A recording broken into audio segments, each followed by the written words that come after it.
Boa tarde. Uma vez, um judeu queria comprar, naquela época não tinha automóveis, queria comprar um burro. Ia ser muito útil para o negócio dele, para a família dele. Ele foi, procurou, pesquisou, negociou o preço muito bem, comprou o burro, achou o melhor, pagou e ficou de ir buscar no dia seguinte. Ele chega no dia seguinte, acordou cedo, todo feliz para ir ao encontro da sua nova aquisição. Quando ele chega lá, ele vê o homem que lhe vendeu o burro triste, falou: sinto muito, o burro morreu. Uau! Então me devolve o dinheiro. Falou: já gastei. Falou: tá bom, então me dá o cadáver do burro, por gentileza. Ele se estranhou. O que o senhor quer, o cadáver? Ele falou: por favor, eu paguei, quero o cadáver do animal. Ele não entendeu nada, deu para ele o cadáver. Ele foi para casa. Passaram-se as semanas e aquele homem ficou intrigado. O que ele já vai fazer com um burro morto? O que já dá para fazer com isso? E ele não se aguentou, foi até ele, questionou e recebeu a seguinte resposta: olha, eu fiz um leilão, eu fiz uma rifa, vendi cada bilhete, sorteio o burro. Cada bilhete eu vendi por $2, vendi para 100 pessoas. Falou: mas espera aí, quem ganhou não reclamou que o animal estava morto? Ele falou: claro, quem ganhou reclamou, eu devolvi para ele $2, fiquei com $198 para mim. Ele conseguiu extrair o máximo que se poderia extrair de um animal morto. A nossa vida, a gente tem que aproveitar ela ao máximo. E não só a nossa vida, principalmente as datas especiais, os Hagim, as festas. No caso, estamos nos aproximando da festa de Shavuot, que o nome dessa festa já é um pouco estranho, semanas. Em Shavuot a gente celebra a outorga da Torá. Em Shavuot a gente celebra o presente que Hashem deu para Israel, a Torá. Então deveria ser Hag HaTorá, ou Hag Matan Torá. Tá certo que no Mahzor está escrito Zman Matan Torateinu, mas a festa o nome que a Torá escolheu eternizar para as futuras gerações é Shavuot, semanas. Por qual razão? Semanas em hebraico significa, Shavuot em hebraico significa semanas. São 7 semanas, de Pesach até Shavuot, 49 dias. São 49 dias que a gente se prepara, dia após dia, para poder receber a Torá Akdoshá. E a mensagem que está por detrás desse nome é que o teu Shavuot, a tua festa, a maneira que você vai se conectar com ela, como ela vai influenciar a sua vida, a capacidade do seu utensílio armazenar a energia que desce para o mundo nessa data tão especial, depende da preparação. Depende da forma que você vai se preparar ao encontro dela. Em tudo na vida, se você tem uma entrevista de emprego, as chances de você se dar bem nessa entrevista depende da forma que você se preparou para ela. Se tem uma prova, em tudo na vida a preparação ela é crucial. A preparação ela é até mais importante do que o próprio evento, porque é ela que vai lhe dar as condições perfeitas de poder ter êxito e sucesso. E são 49 dias, a contagem é crescente, 1, 2, 3, 4, normalmente é o contrário. Quando a gente quer que chegue logo uma data, a gente fala: olha, já passou 40 dias, já passou 30 dias, já passou 20 dias. Eu lembro na época das Olimpíadas, aqui no Brasil, todo dia quando eu escutava o rádio, as notícias, tinha lá um locutor que falava: faltam 523 dias para as Olimpíadas Rio 2016. No dia seguinte vai diminuindo, até que não falta nada. Aqui a nossa contagem ela é diferente. Nossa contagem é 1, 2, 3, 4, 5. Por qual razão? Pela razão que eu acabei de falar. Cada dia é um dia. Cada dia é um degrau na escada. Então, olha, já passou 10 dias, só falta mais 39. A gente tem que aproveitar cada dia de preparação, porque é essa preparação que vai transformar e que vai fazer a tua festa. A data de Shavuot, ela é muito mágica. A Kabbalah, ela fala que as festas não são apenas uma lembrança histórica de algo que ocorreu no passado, e sim, a mesma energia que desceu para o mundo naquela ocasião, ela volta todos os anos nesse mesmo período. Então Shavuot, a essência da festa de Shavuot é a espiritualidade. A espiritualidade é a conexão com a Kadosh Baruch Hu. Não houve momento na história em que Deus se revelou da maneira que Ele se revelou no Monte Sinai. Foi uma revelação única na história, uma revelação clara. O povo escutou a Kadosh Baruch Hu se pronunciar. Eu sou o teu Deus que te tirou da terra do Egito. Não terás... O povo escutou. Não tem uma revelação mais forte do que esse Gilui, que foi o Ma'amad Har Sinai. Então essa mesma energia, essa mesma oportunidade de conexão entre nós e Ele é a data de Shavuot. E a Kabbalah fala que assim como o Rosh Hashanah é predestinada toda a nossa Parnassá, assim também Shavuot é predestinado toda a nossa espiritualidade. Quer dizer, os níveis espirituais que você vai poder alcançar durante o ano dependem de como vai ser o seu Shavuot. Shavuot nasceu e morreu David Melech Israel. Ele nasceu e faleceu nessa mesma data de Shavuot. Não é à toa que em Shavuot a gente lê a Megilat Ruth, a história de Ruth, que foi a bisavó do rei Davi. E a história de Ruth, ela é mágica também, ela tem muitas mensagens. A história de Ruth, ela começa na época dos Shoftim, Vaib Mei Shvot HaShoftim, na época que os juízes, tivemos vários períodos na história. Tivemos o período dos profetas, depois tivemos os períodos dos juízes, dos reis. Então, na época dos Shoftim, havia um homem chamado Elimelech, e a sua esposa se chamava Naomi, e eles tinham 2 filhos, Machlon e Chilion. E no caso, eles saíram de Eretz Israel, eles foram e seguiram o seu caminho até a localização dos campos de Moab, e o motivo, falam os Mefarshim, é porque não tinham o que comer. Vai é uma linguagem de sofrimento, e era uma crise muito forte na época em Eretz Israel, então ele, como líder, ele devia ficar. Como líder e personalidade que era, ele devia ficar e dar apoio para o povo.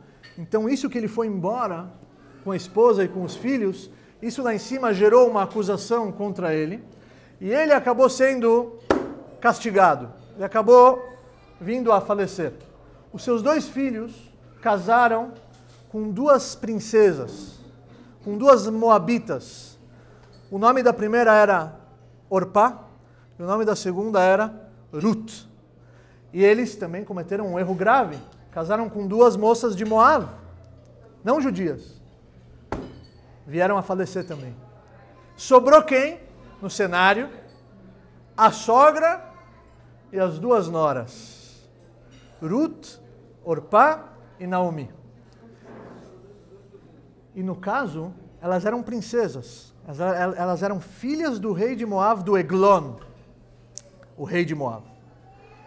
Naomi vê o que está acontecendo, ela começa a refletir, e ela chega na conclusão que chegou o momento dela voltar. Voltar para Eretz Israel. Então ela chega para as noras e fala, olha, vocês são princesas, vocês têm todo o luxo do palácio aos seus pés, voltem para casa. Eu sou uma mulher viúva, eu sou uma mulher que saí de uma maneira clandestina, eu fugi, eu não sei como vão me receber lá agora, eu não sei se eu vou ter Parnassá, eu não sei o futuro, vão para o palácio, voltem para casa. Orpá volta, mas Ruth, ela faz um pedido para Naomi. Ela pede para acompanhar ela se identifica com os valores judaicos, ou seja, ela quer se converter para o judaísmo, e Naomi, ela tenta convencer ela a não fazer isso, como amiga, com os mesmos argumentos que eu acabei de falar. Não vale a pena ficar comigo?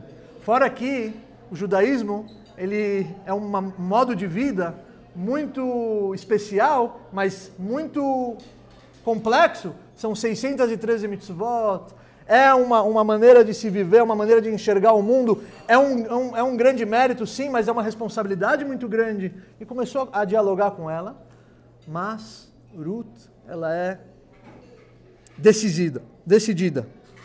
Ela não quer voltar para o palácio e fala a Megillah, os psukim que relatam o diálogo entre as duas. Olha só. Vatomer Ruth, e disse Ruth, que el asher telchi elech, aonde você for eu vou. Uva asher talini alin, aonde você dormir eu vou dormir. Amer ami, o teu povo é o meu povo. Ve Elokai, Elokai, e o teu Deus é o meu Deus. O que ela quis dizer com isso, Ruth? Olha só. Beasher telchi elech. Naomi fala para ela, tem Shabat. Você tem que cumprir Shabat. No Shabat você não pode andar mais do que 2.000 a moto fora do Tchum. Então o que ela falou? Aonde pode andar, eu ando. Beasher telchi elech. Aonde você anda, eu ando. Olha, mas nas casas, nos quartos, tem que colocar mezuzá. Você está disposta? São muitos detalhes o judaísmo. O que ela responde? Basher talini alin. Onde você vai dormir? Onde pode dormir? Onde tem mezuzá? É lá que eu vou dormir. Eu estou disposta. Animo Hanan. Olha, mas a idolatria, toda essa prática do povo de Moab, isso aqui é totalmente proibido para nós. Shema Israel, Hashem Elokeinu, Hashem Echad. O que ela responde? Elokai, Elokai. O teu Deus é o meu Deus. Eu estou disposta. Estou disposta. Ou seja, Naomi, ela tem que acreditar agora em Ruth. Será que ela está falando a verdade? Será que realmente ela está comprometida com a causa? Como é que Naomi aceitou Ruth? Qual foi o sinal que ela viu que Ruth estava falando a verdade? Para responder essa pergunta, eu vou dar uma introdução. Na Gemara está escrito sobre dois grandes sábios. No caso, Rav Yohanan.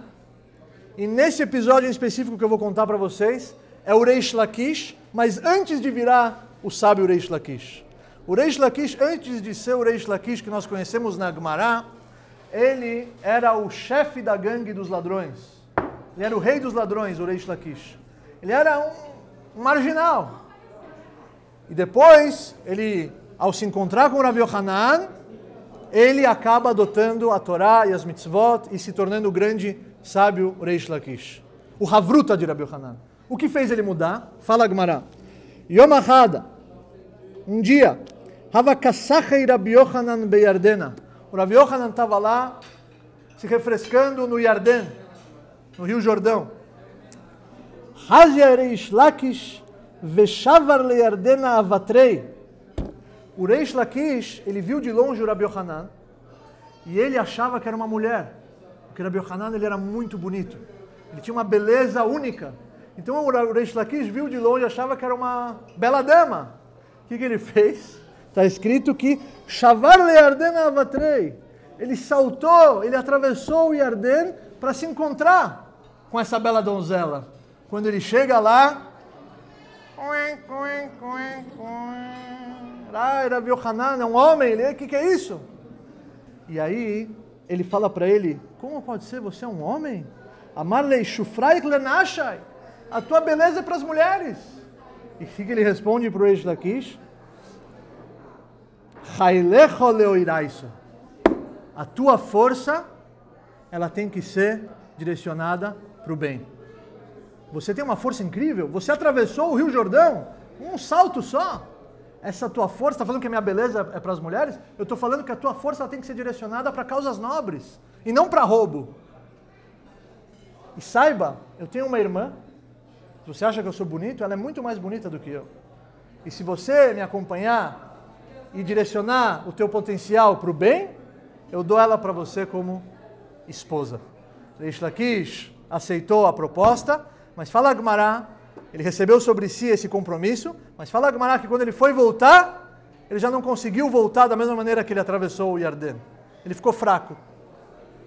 Falam os mefarshim, daqui a gente vê que quando alguém recebe um compromisso sagrado, quando alguém se conecta com algo nobre, com a espiritualidade, com um caminho correto, logo vão aparecer as dificuldades. E por isso que ele começou a se sentir mal, por isso que naquele momento ele já não conseguia atravessar da mesma maneira que ele conseguiu no começo. Aqui a maior prova que quando a pessoa se compromete com algo de verdade, algo sagrado, algo positivo, vão vir as dificuldades. O Yetzer Hará vai fazer o papel dele. O Satã não vai permitir que isso aconteça. E é isso que Naomi viu em Ruth. Porque quando Ruth falou, onde você for eu irei, onde você dormir eu dormirei, o seu Deus é o meu Deus, está escrito que logo depois ela falou, ok, vamos ver se você está falando a verdade. No caminho ela começou a prestar atenção se ia acontecer alguma dificuldade, se ia aparecer algum obstáculo, se ia aparecer alguma situação para que ela se superasse. E o que acontece? Falam os psukim, olhem só. Vateire ki mitametzet ilalechet. Naomi já percebeu que a Ruth começou a andar devagar. Ela falou, o que aconteceu? Não, minhas pernas começaram a doer. Aí ela falou, olha, essa é a maior prova que você realmente aceitou Ol Malchut Shamayim. Não tenho dúvida. Você é bem-vinda, minha filha. E elas vão para Eretz Israel, atravessam muitas dificuldades, mas se saem vitoriosas.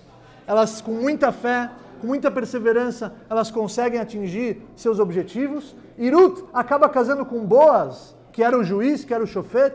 Desse matrimônio sai Oved, de Oved sai Ishai, e de Ishai sai um menino chamado Davi, que se tornou Melech Israel, que se tornou o rei de Israel.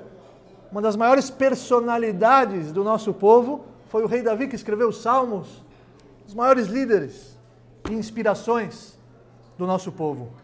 Valeu a pena a luta, valeu a pena o esforço de Ruth. E ainda está escrito nos Farim que Ruth presenciou o reinado de Davi. Ou seja, na sala do trono, tinha lá o rei Davi e tinha outro trono do lado dele. De quem? Da vovozinha da Ruth, que naquela situação já muito idosa, mas aí ela teve a recompensa dela. Ela conseguiu presenciar o que ela plantou, o que ela plantou com suor, com lágrimas, se transformou em um fruto que ela colheu com alegria. Então, em Shavuot, a gente lê essa Megillah justamente para poder, óbvio, extrair todas as mensagens que são diretamente relacionadas com a nossa Avodat Hashem, porque em Shavuot a gente recebe a Torá de novo, em Shavuot a gente recebe todo o nosso compromisso com a vida novamente, mas não só por essas razões nós lemos a Megillah de Ruth, mas também para poder deixar claro as origens do rei Davi, que morreu e nasceu nesse dia. Em Shavuot tem um costume cabalístico de se comer laticínios. Não? As mulheres sabem bem, cheesecake, tem várias receitas que se pode fazer em Shavuot. Mas por quê? Por qual razão? Nas festividades nós comemos carnes, frangos, peixes, comidas mais requintadas. Por que em Shavuot se come derivados do leite? Então, tem várias explicações. Eu quero compartilhar com vocês a explicação mística. A explicação mística diz que o leite é comparado à Torá. Está escrito assim, Dvash vechalav tachat leshonech. O leite e o mel, porque é doce, e a Torá é doce como mel, a Torá adoça a nossa vida, e o leite, porque o leite é o alimento da criança. A criança toma o café da manhã dela, leite. Almoça, leite. Vai jantar, leite. No leite tem tudo o que ela precisa. Todos os nutrientes para ela se desenvolver de uma maneira saudável, tem naquele leite. E o pior, ela não enjoa. É leite de manhã, é leite de tarde, é leite de noite, ela acorda de madrugada, é leite, durante anos até. O mesmo prato, imagina você comer o mesmo prato uma semana seguida. Já não aguento mais sentir o cheiro, ver foto daquela comida. A criança não. Durante anos ela só bebe o leite. Então o leite, ele simboliza a Torá. Porque a Torá é a mesma Torá ontem, é a mesma Torá hoje, é a mesma Torá de faz 3.300 anos atrás, que recebemos ela no Monte Sinai. É a mesma Torá que os nossos filhos vão estudar, a mesma Torá que os nossos netos vão estudar. E ninguém enjoa dessa Torá. Pelo contrário, a forba de Kulaba, você pode virar ela de cabeça para baixo, que você vai encontrar tudo nela. Todas as respostas, todas as inspirações, todas as mensagens estão aqui dentro. Ou seja, a Torá é comparada com o leite. E a vivência, esse costume, isso desperta o sentimento de que nós temos que ter sede por espiritualidade. Uma vez, uma mãe criou os filhos sozinha. Não é fácil. Ficou viúva cedo, encaminhou o primeiro filho, encaminhou o segundo filho, o terceiro filho ainda estava no colégio, e ela já não tinha mais dinheiro para bancar um colégio particular, e ela não teve outra alternativa a não ser colocar ele na escola pública. O menino não pode ficar sem estudar. Colocou na escola pública. Só que passaram-se alguns meses que ele estava na escola pública e surgiu a preocupação, o que vai ser do judaísmo do meu filho? Na escola pública, com certeza, não vai ser abordado nenhum tema judaico. Nos Estados Unidos? Então, o que vai ser? Pelo menos o meu primeiro, o meu segundo filho, eles têm uma conexão com o judaísmo. Mas o meu terceiro filho, se ele ficar nessa escola, vai saber as influências, vai saber as amizades, vai saber com quem ele vai casar. E ela foi se aconselhar com o rabino. O rabino recebe ela gentilmente. E ela fala, olha, rabino, não tem um lugar para o meu filho na sua escola? Não tem um lugar para ele na sua escola? Ele falou, olha, a minha escola, os meninos já estudam Torá desde cedo. Os meninos já da idade dele, de 13, 14 anos, já estão estudando Gumará, já estão estudando o Talmud. O teu filho sabe ler? Ela falou, não. Ele não sabe nem o Aleph Beit. Como é que eu vou colocar ele na classe com outros meninos que já estão estudando o Talmud? Já estão estudando a Gumará? Não vai ser bom para ele. Ele vai quebrar.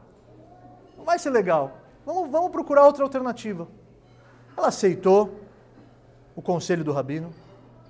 Ela vai para casa, uma fisionomia mais tristonha, e o filho percebe, mamãe, o que houve? Ela contou, olha, o rabino falou isso, e para você não vai ser legal. Não vai ser bom para você, meu filho. E ele olha para ela, arregala os olhos e fala, deixa eu falar com ele. Deixa eu falar com o rabino. Ela falou, você tem certeza que você quer isso? Ela falou, tenho, mamãe. Ele vai até o escritório do Rav. O Rav abre a porta, achando que entrar alguém, um adulto, para se aconselhar com ele, para pedir uma brachá. Entra uma criança. Ele fala, Ingale, senta, por favor, quer uma água? Ele fala, rabino, minha mãe me contou o episódio, realmente não tem lugar para mim na sua escola? O rabino explicou, da mesma maneira delicada que ele explicou para a mãe. E o menino insistiu. Ele falou, mas veja bem, eu não posso estudar com os mais novos? Eu não posso participar das classes mais baixas, onde estão aprendendo o Aleph Beit agora? O rabino ficou constrangido com esse pedido. Não soou bem para o rabino. Falou, olha, infelizmente não tem lugar nas classes dos mais novos também. O que qualquer um de nós faria nesse momento? Agradeceria, muito obrigado, voltaria para casa, procuraria outra alternativa. Aquele menino falou, ok, só que eu gostaria que o rabino assinasse um papel escrevendo que eu não tenho autorização de estudar e que na sua escola não tem lugar para mim. O menino estranhou, mas qual é o motivo desse seu pedido? Não há necessidade? Ele falou, claro que há necessidade. Porque depois de 120 anos, quando eu chegar lá em cima, no Shamayim, vão me perguntar o que vão perguntar para qualquer Yehudi. Você estudou Torá?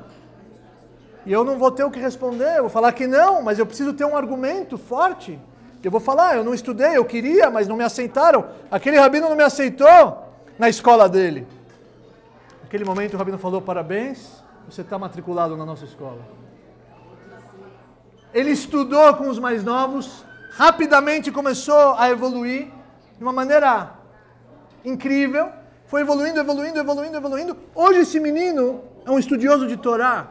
Estuda a Torá de manhã, estuda a Torá de tarde, estuda a Torá de noite. Ele abraçou a causa. Ele teve o quê? A sede, a perseverança, a força de vontade de Ruth. Esse é o segredo para o nosso sucesso espiritual.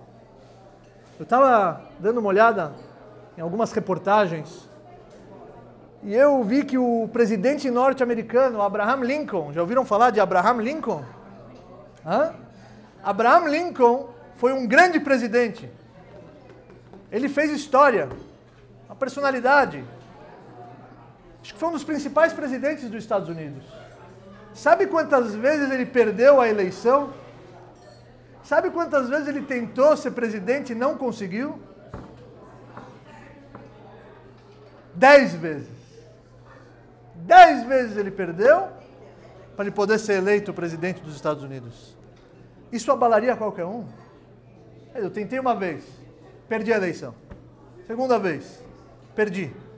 Terceira, última, perdi. Bom, vamos procurar outra carreira para você. Vamos ver o que você sabe fazer também. Quarta, quinta, sexta. Ele perdeu 10 eleições. Não se abalou. Por quê? Porque ele tinha o sonho e a vontade. E endavar omed bifnei haratzon. Não tem nada que supere a força de vontade. E por isso que em Shavuot nós comemos os laticínios. Para justamente despertar essa mensagem de Dvash vechalav tachat leshoner, que a Torá ela é comparada com o leite. Por qual razão? O leite que a criança bebe com tanta sede. Está escrito na Kabbalah que a Kadosh Baruch Hu ofereceu a Torá para os outros povos. Sim, está escrito na Kabbalah. Ele ofereceu para os outros povos, ofereceu para Am Israel. Am Israel falou, Naaseh venishma. Só que os outros povos o que falaram? Não, antes de falar não quero.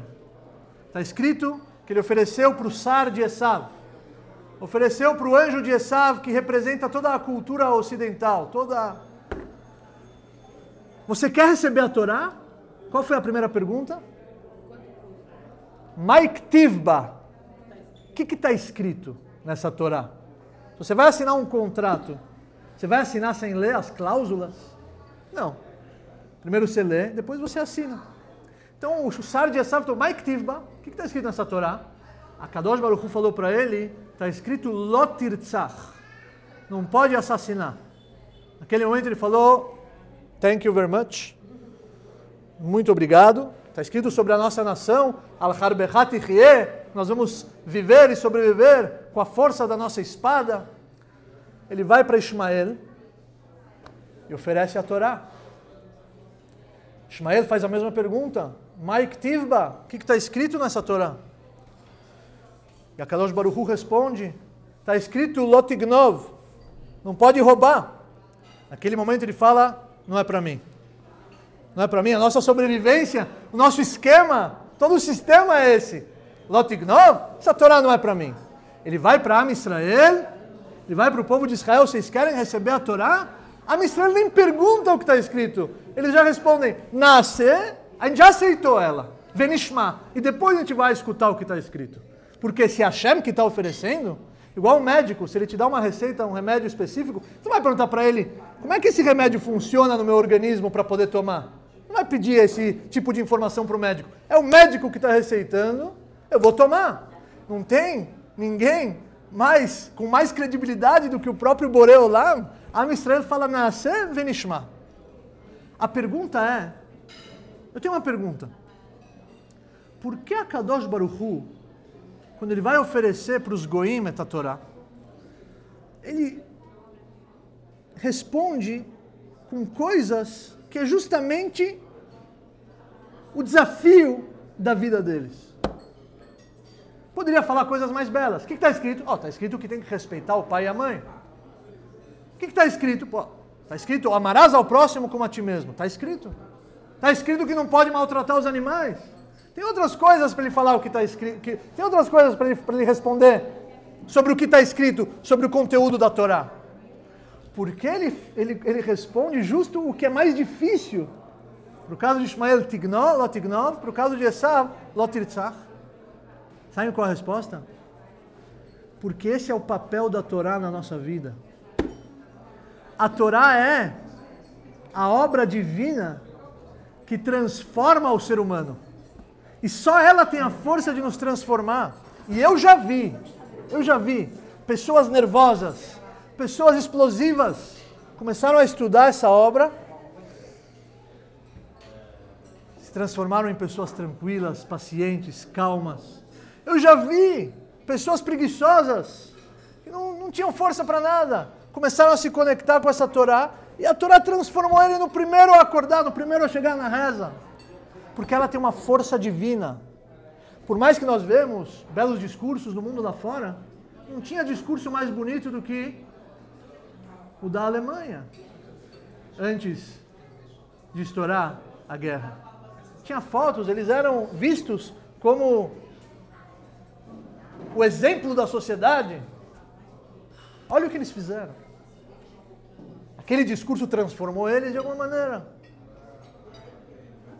Agora eu já vi casos e depoimentos de pessoas que se conectam com a Torá, Kedoshá, e a vida delas muda rapidamente. Rapidamente. Eu tenho um caso, um aluno meu, de Santa Maria. Já ouviram falar dessa cidade? Hã? Fica no interior, exatamente, aquela boate que explodiu, aquela tragédia. Tinha um aluno de Santa Maria que veio passar o Shavuot conosco. E Shavuot, naquela ocasião nós organizamos um evento que era um churrasco. Então, primeira aula, churrasco. Primeira leva de carnes. Segunda aula, segunda leva de carnes. Terceira aula, sobremesa. Quando era já 2:30 da manhã, 3 da manhã, as pessoas foram embora. Aquele menino chegou para mim e falou: Rav, vamos continuar a estudar. Orgulho? Falei, claro que vamos. Sentei com ele até o horário da reza. Estudamos Torá. Diversas obras. Hafetz Haim, Gumará, Mishnayot, Pirkei Avot. Foi lindo. Ele rezou e eu vi que a reza dele estava forte, aquela reza. Uma reza emocionante, com os olhos fechados. Parecia que ele estava em outro plano. E realmente estava. Acaba o Hag, ele vai voltar para Santa Maria. Ele volta, me despeço dele, foi um prazer, uma alegria, mantemos o contato. Passa 2 meses, ele me liga. Fala, Rav, eu não sei o que está acontecendo comigo. Eu estou sentindo um vazio, eu estou sentindo uma sede, mas eu não estou conseguindo saciar essa sede. Eu acho que eu preciso estudar mais Torá. Você tem um programa de longo prazo, em um local que eu possa me aprofundar mais na Torá? E justo era maio. Justo em julho, eu estava mandando um grupo de jovens para Israel para passear e estudar a Torá. Em que Torá Teretz Israel? Não existe uma Torá igual a Torá da terra de Israel. E eles iam lá fazer o turismo e o estudo. Programa para jovens. E eu falei, olha, daqui 2 meses vai acontecer esse projeto, essa viagem. Você quer ir? Ele falou, estou dentro. Ele vai, fica 1 mês, volta. Não demorou para me ligar, que ele falou que ele quer, não é 1 mês, ele quer ficar 6 meses. Eu mandei ele para um programa diferente, que é 6 meses, e ele não voltou.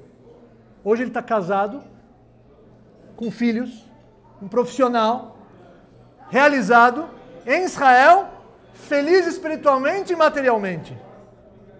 Olha a força que a Torá tem de penetrar no coração de alguém. E o Mesilat Yesharim, ele escreve que tudo que você vai dar para a alma, para ela é nada. Para ela é nada. Você pega uma princesa e traz ela para... É uma princesa que está nas mansões de Alphaville. E você traz ela para conhecer os barracos da favela. Você pode ser muito gentil, fazer um café na hora, fazer um bolinho na hora, tentar mimar ela de tudo quanto é maneira. Você acha que isso vai ser suficiente para a princesa que nasceu no palácio? Não. Não vai saciar, ela está acostumada uma mordomia e com um alto padrão. A nossa Neshama, ela veio do que ser Kavod. Ela veio lá das alturas, ela veio lá do trono celestial e ela desceu os 7 céus. Ela tem agora uma existência física planejada para que ela possa evoluir e vencer os desafios. Quando o corpo puxa, ela se sobressai e vai vencendo os obstáculos e ganhando os méritos para a eternidade no futuro. Mas tudo que você vai dar de materialismo para essa alma, não é nada para ela. Ela quer o quê? Ela quer o Haniut. Ela quer uma lembrança do palácio dela. Ela quer uma lembrança onde ela morava, de onde ela saiu. E de onde ela saiu realmente? Ela saiu de dentro do Criador. Vaipach be'apor neshmat chaim. Ele soprou dentro do ser humano o sopro da vida, a Neshama. Então ela é um sopro divino, ou seja, ela quer se conectar com as origens dela. Então não é à toa que quando a gente se conecta com algo espiritual, com uma mitzvah, com um shiur, com uma sechesed, com um ato de bondade, a gente sente um prazer único, diferente dos prazeres que a gente está acostumado, diferente do almoço gostoso que a gente comeu agora, mas já passou, foi naquele momento. Então não é à toa que a Kadosh Baruch Hu, quando ele vai oferecer a Torá para os outros povos, o que está escrito? Ele vai falar justo o que é difícil para eles. Porque esse é o papel da Torá. O papel da Torá é te transformar. O papel da Torá é te dar força para você vencer os desafios, para você vencer o que é difícil. Uma vez um jardineiro pediu para usar o telefone do restaurante.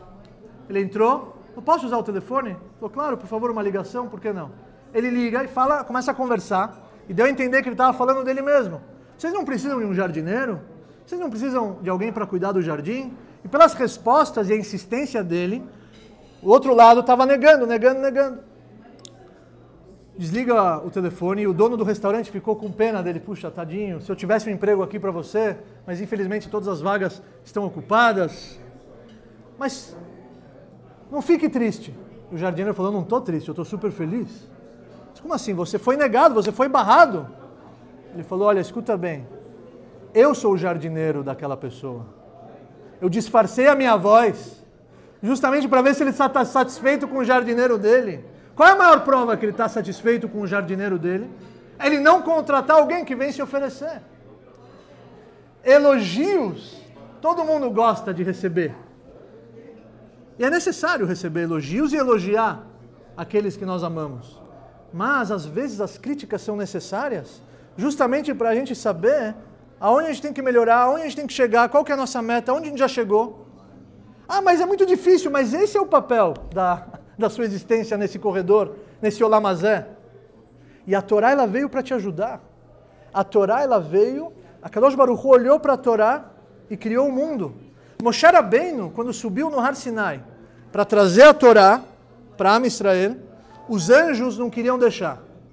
Os anjos começaram a protestar. A Torá? Esse tesouro precioso você vai deixar os humanos terem acesso? O que Hashem fez? Falou para Moshe, responde para eles, por favor. Responde para eles. Qual que foi a resposta de Moshe magnífica? Moshe perguntou para eles, vocês têm pai? Falaram, não. Está escrito aqui, Kaved avicha vetimecha. Vocês têm braço? Falaram, não. Está escrito, Kshartam leot al yadecha ve'ayu letotafot beineinecha, tefilin. Ele começou a citar para os anjos que a Torá foi feita sob medida para a humanidade. Justamente para transformar a humanidade. Justamente para poder elevar o nível espiritual desse Olam Hazé. Para a gente poder chegar no Tikkun Olam. E a gente está chegando lá. E Shavuot é a data para a gente poder apertar mais ainda esse parafuso.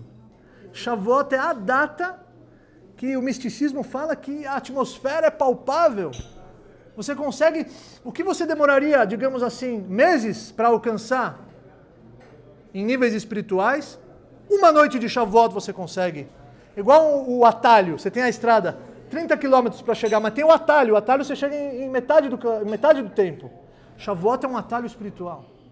E a gente tem que aproveitar essa festa ao máximo. E mesmo quando está difícil, senhoras, a gente tem que ter a confiança e a garra de Ruth A gente tem que ter a confiança e a sede de superação que o leite representa, que a Torá representa, que a Torá simboliza. Haviam 2 irmãos em Auschwitz, Wervel e Welzer. Eram 2 irmãos. E o sonho deles qual que era? Sair de lá, óbvio. Mas era um sonho praticamente impossível. Porque Auschwitz tinha não só uma cerca, havia outra cerca e mais um muro de tijolos alto, onde ficavam os oficiais e os soldados supervisionando o campo. Eles sempre tinham esse sonho, um falava para o outro, ai, Vervale, meu irmão, a gente precisa sair daqui, a gente precisa sair desse inferno para contar para o mundo o que os nazistas realmente estão fazendo. Porque os nazistas vendiam aquilo como acampamentos, né? O trabalho liberta. Só que o outro acalmava ele e falava, olha, Vervale, se acalma, eu sei que seria ótimo, mas pé no chão, volta ao trabalho. Teve uma vez que o irmão não ignorou a proposta do outro irmão. Por quê? Porque os nazistas escolheram alguns prisioneiros para sair das duas primeiras cercas que protegiam o campo, para poder descarregar caminhões com vigas de madeira, que eles precisavam dessas vigas, para os fornos, para as fornalhas. E eles eram tão sádicos que eles pegavam os próprios Yehudim para descarregar o caminhão e para levar as vigas até os fornos. E estavam lá os 2, Wervel e Welzer, os irmãos poloneses, já 2 cercas fora do campo de concentração. Ou seja, só faltava uma muralha. E aí, o Welzer falou para o Wervel, realmente agora eu estou começando a me empolgar. Porque 2 já passamos. O que a gente precisa fazer? Se esconder durante 3 dias. Durante 3 dias, os nazistas costumavam buscar prisioneiros desaparecidos. Mas se passar 3 dias e a gente conseguir manter o nosso esconderijo, a gente tem mais tranquilidade para cavar um buraco, atravessar essa muralha de tijolos, fugir para a floresta e contar para o mundo. E eles fizeram o seguinte, eles pegaram 3 vigas, cavaram um buraco, os 2, um do lado do outro, apertadinhos, e as vigas em cima, e eles agora tinham um desafio, ficar em jejum 3 dias, sem comer, sem beber, porque eles não podiam ser vistos. Se 3 dias eles aguentassem, as buscas iam parar, eles iam ter tranquilidade para devagarzinho cavar o buraco e fugir para a floresta. Passa o primeiro dia, os alarmes tocam, as buscas começam, os latidos, aqueles pastores alemães, os soldados, eles já perceberam que sumiu 2 prisioneiros. O segundo dia passa, e os 2 lá rezando, os 2 lá abraçados, os 2 lá chorando de emoção. A gente vai conseguir. Terceiro dia, o último dia, só falta mais algumas horas. E os 2 percebem que os latidos começam a se aproximar. E o cachorro começa a farejar o esconderijo deles. Não só começa a farejar, começa a latir também. E começa a indicar para os oficiais que lá tem coisa. Os oficiais falaram, ah, provavelmente aqueles 2 judeus estão escondidos aqui, nós vamos achá-los, nós vamos ser condecorados, nós vamos ser premiados. Tiram a primeira viga, e o coração dos 2 irmãos na garganta, e naquele momento vêm os pensamentos, por quê? Hashem, por quê? Justo agora, faltavam poucas horas para a nossa liberdade. Se era para a gente morrer, matava a gente no campo. Eles tiram a segunda viga, e o coração deles já se preparam para o pior, começam a se abraçar, começam a chorar. E quando os nazistas vão tirar a terceira viga, se escuta um barulho. O alarme do horário do almoço dos oficiais. E aí começa a discussão. Vamos almoçar e depois a gente continua? Ou não, só falta uma, a gente termina e depois vai almoçar. Começam a brigar, começam a discutir. Nesse inteirinho, os irmãos respiram e eles acabam decidindo ir almoçar para depois continuar o trabalho. Só que no almoço eles começam a se ocupar com outros casos, com outras coisas e acabam esquecendo daquilo. E aí, os irmãos agora têm a tranquilidade de sair, cavar e respirar a liberdade. Eles vão tentar tirar a viga de madeira. Não conseguem mover ela nem 1 milímetro. 3 dias em jejum, 3 dias sem comer, 3 dias sem beber, fracos, debilitados. E eles começam a se desesperar. Peraí, agora só depende de nós. Só falta uma viga. Nada. E aí eles choram de tristeza. Só que um fala para o outro, a gente chegou até aqui, a gente vai desistir? Mais uma vez. E um dá força para o outro, até que a viga começa a se mover lentamente. Eles tiram as cabecinhas dele, eles começam a engatinhar, um dá força para o outro, um dá suporte para o outro. E aos poucos eles vão cavando aquele buraco, descansando, cavando e descansando. Eles escapam para a floresta e eles escreveram um artigo, é o Dor de Wervel e Welzer, que é desse Dor que eu sei essa história para poder contar para vocês. E eles contam e relatam tudo o que os nazistas faziam dentro do campo de concentração.